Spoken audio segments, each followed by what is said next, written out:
আল্লাহুম্মা ইন্নী আউযু বিকা আন উশরিকা বিকা শাইআ। রাসূল দোয়া শিখিয়েছেন, আল্লাহ আমাকে আপনার সাথে কাউকে শিরিক করার থেকে আমাকে বাঁচান। শিরিক থেকে পানা চাও, প্রতিদিন বলবেন আল্লাহ আমাকে শিরিক থেকে বাঁচান। বলেন, হাঁটতে হাঁটতে বলবেন, উঠতে উঠতে বলবেন আল্লাহ আমাকে শিরিক থেকে বাঁচান। সবাই বলেন আমাকে শিরিক থেকে, বসেন বসেন বসেন, আমাকে শিরিক থেকে বাঁচান। 2 নাম্বার হলো আল্লাহ তাআলার কাছে কুফরি থেকে পানা চাও।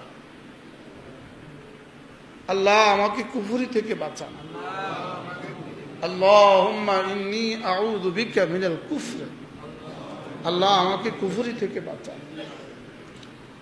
শিরিক আর কুফরি থেকে বাঁচার পরে যদি কোনো গুনাহ হয়ে যায়, কবিরা হোক সগীরা হোক, আল্লাহ তাআলা রহমতের দিকে তাকালে কোনো গুনাহ কবিরা নয়, সব ছোট। আর আল্লাহ তাআলা শানের দিকে তাকালে কোনো গুনাহ ছোট নয়, সব বড়। কি বলছি বলেন তো? আল্লাহ তাআলা রহমতের দিকে তাকালে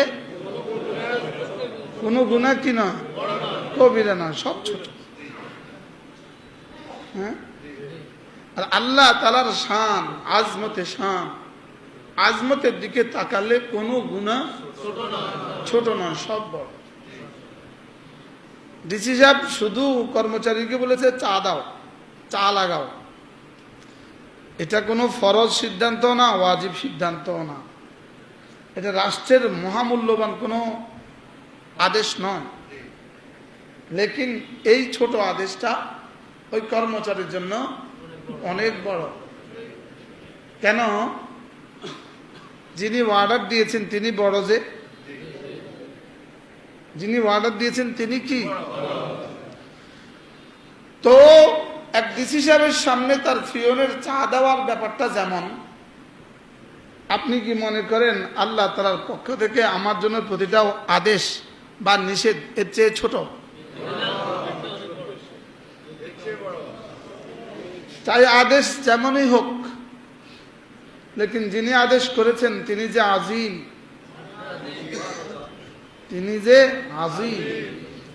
যে কবির, তিনি যে মালিকাল মুলক, এজন্য তার প্রতিটা আদেশ বড়। বলেন, এজন্য আমরের আগে আল্লাহ তাআলার আজমত দেখা। আল্লাহ তাআলার কি দেখা? আজমত হিসাবে আমরের আজমত হয়। আদেশকারীর আজমত হিসাবে আদেশের কি হয়? আজমত। বুঝেন না? কিছু বুঝেন না? বলেন, আদেশকারীর আজমত হিসাবে আদেশের আজমত হয়। অফিসার এক কনস্টেবলকে বললো ওই টেবিলটা এখান থেকে এখানে এনে রাখো। এটা রাষ্ট্রের মহাগুরুত্বপূর্ণ আদেশ, একটা ছোট্ট বিষয়, লেকিন এটা না রাখলে কত বড় অপরাধ করে ফেললো। তোকে বললাম এটা রাখতি, কেন রাখলি না? 50 বার কান ধরে উঠবস কর।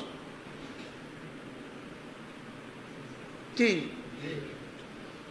তাইলে যিনি আদেশ করেন তিনি যদি বড় হন তো তার ছোট্ট আদেশও বড় হয়। আর যাকে আদেশ করেছে সে যদি ছোট হয় আরো ছোট হয়। যাকে আদেশ করেছে মামুর, সে যদি আরো ছোট হয় তো আদেশটা আরো বড় হয়। বুঝেন না?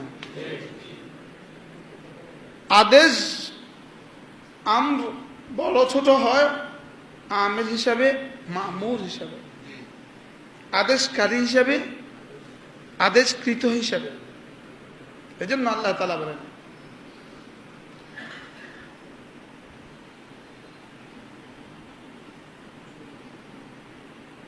সূরাতুল আহজাব ইন্নাল মুসলিমিনা ওয়াল মুসলিমাত। এরপর আয়াত ওয়ামা কানা লিমুমিনিন ওয়ালা মুমিনাতিন ইযা কাদাল্লাহু ওয়া রাসূলুহু আমরান আন ইয়াকুনা লাহুমুল খিয়ারাতু মিন আমরিহিম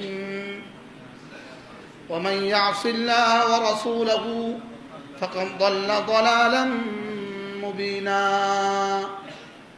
আল্লাহ তাআলা বলেন, আমি আর আমার রাসূল যদি কোনো মুমিন পুরুষকে আর কোনো মুমিন নারীকে কোনো আদেশ করি, কি বলছে বলেন, কোনো মুমিন পুরুষকে এবং কোনো মুমিন নারীকে যদি কোনো কি করি আদেশ করি। এবার বলেন ওয়ামা কানা লিমুমিনিন ওয়ালা মুমিনাতিন ইযা কাদাল্লাহু ওয়া রাসূলুহু আন ইয়াকুনা লাহুমুল খিয়ারা। আমি আর আমার রাসূল যদি কোনো মুমিন পুরুষ আর কোনো মুমিন নারীকে কোনো আদেশ করি, ওই মুমিন পুরুষ আর ওই নারীর জন্য আমার আদেশের খিলাফ করার কোনো সুযোগ নাই, কোনো কি নাই। সিদ্ধান্তটা কেমন? সিদ্ধান্তটা কি পরিমাণ ভয়ানক। আমি যদি কিছু বলি, আমার রাসূল যদি কিছু বলে, এখানে তোমার কোনো ইখতিয়ার চলবে না, সোজা হিসাব। এখানে তোমার সে চলবে না, এখানে তোমার কি, তোমার কোনো বক্তব্য এখানে চলবে না। তুমি করবা, ইচ্ছা হলে করবা, ইচ্ছা হলে করবা না, এমনটি এখানে চলবে না, সুযোগ নাই। এবার বলে যে আমার নাফরমানি করবা, ওয়ামান ইয়াসিল্লাহা ওয়া রাসূলহু, আমার আর আমার রাসূলের যদি নাফরমানি করো, ফাকাদ দাল্লা দালালাম মুবিনা, তুমি হয়ে গেলে পথ হারা, তুমি হয়ে গেলে জান্নাতের পথ থেকে হারিয়ে গেছো। তুমি কেমন হারানো? দালালাম মুবিনা, সুস্পষ্ট হারানো। তুমি জান্নাতের রাস্তা থেকে হটে গিয়েছো। বলেন, তুমি জান্নাতের রাস্তা থেকে কি হটে গিয়েছো। এই জন্য সূরা আবাসার এক আয়াতে কারিমা, সূরা আবাসার 2য় পৃষ্ঠা, এর আগে এরপরে ثم أماته فأقبره ثم إذا شاء أنشره كلا لما يقض ما أمره كلا لما يقض ما أمره। আল্লাহ তাআলা বলেন, তুই আমি যা আদেশ করেছি তুই তা করিসনি। বাবা রে বাবা, কি বলছে বলেন, তোকে আমি বানিয়েছি মিন নুতফা, তোকে আমি বানিয়েছি, ফাকাদ্দারা, তোর যা যা লাগে সব আমি দিয়েছি। হ্যাঁ, তোর চোখ আমি সমান সমান করেছি, ছোট বড় করি নাই। তোর পা আমি সমান সমান করেছি, ছোট বড় করি নাই। ফাকাদ্দারা, আমি সব করেছি। সুম্মা সাবিলা ইয়াসসারা, সংকীর্ণ এক রাস্তা দিয়ে তোকে আমি বের করেছি। সুম্মা আমাতাহু ফাআকবারা, তোকে আমি আবার মৃত্যু দান করেছি। ফাআকবারা, তোকে আমি কবরস্থ করেছি। সুম্মা ইযা শাআ আনশারা, যখন আমি চাইবো আবার তোকে উঠাবো। আমি এমন। এরপরে তুই কাল্লা লাম্মা ইয়াকদি মা আমারা, এরপরেও তুই আমার আদেশ মানিস নাই।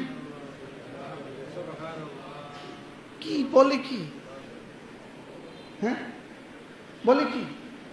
আপনি আপনার দোকানের কর্মচারীকে কি বলেন? আমি তো কেটে দিয়েছি, তোকে মেহেরবানি, যিনি দয়া করে মেহেরবানি করে আমাকে আর আপনাকে জুমার জন্য একত্রিত হয়ে জুমার জন্য অপেক্ষা করা, তো কিছু কথা বলার শোনার তৌফিক দান করেছেন, এই জন্য বলি আলহামদুলিল্লাহ। গত জুমায় আমরা আপনাদের সামনে কোরআনে কারীমের সূরাতুন নাবা তেলাওয়াত করেছিলাম। সূরাতুন নাবার মধ্যে এক আয়াত আমরা শুনছিলাম, ইন্না জাহান্নামা কানাত মিরসাদা। আজকের পঠিত আয়াতের মধ্যে একটা আয়াত আছে, ইন্না রাব্বাকা বিল মিরসাদ। এই দুই সূরার সাথে একটা আজীব সামঞ্জস্য আছে। গত জুমা আমরা পড়ছিলাম সূরাতুন নাবা, আজকে পড়ছি সূরাতুল ফজর। কি পড়ছি আজকে? সূরাতুল ফজর। গত জুমার আয়াতে কারিমা ছিল, পুরো সূরাটা ছিল আখিরাতের জাযা আর সাজা।